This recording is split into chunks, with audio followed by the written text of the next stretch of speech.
arran també de l'actualitat, m'agradaria saber la seva opinió sobre una altra notícia que ha sortit avui, aquesta, el Tribunal Suprem, que ha invalidat la sentència que va absoldre l'excúpula d'urbanisme de l'Ajuntament de Barcelona pel cas de l'Hotel Palau.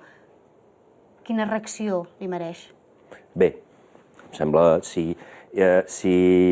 veure, els tribunals són independents i han de fer la seva feina, però si tenen dades per pensar que hi ha evidència nova, que hi ha proves noves, ens sembla bé que es vagi al fons. Esquerra Republicana és l'únic partit que en el seu moment va votar en contra de l'Hotel del Palau al consistori barceloní. L'únic.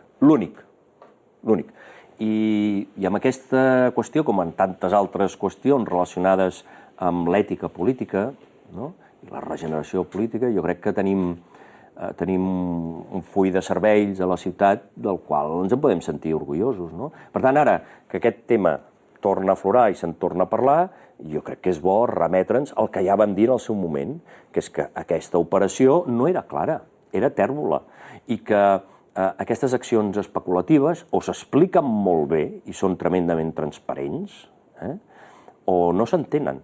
Les que s'expliquen molt bé també hi podem estar en contra i ens hi podem posicionar en contra perquè l'especulació no la defensem en cap cas.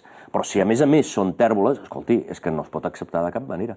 Per tant, el cas, si s'ha de tornar a obrir, que es torni a obrir, estem totalment d'acord i a més animem a tothom, tots els implicats, tots els partits polítics i tal, que defensin que això aflori, que se'n parli, que se sàpiga tot, que hi hagi llum i que es vegi clar.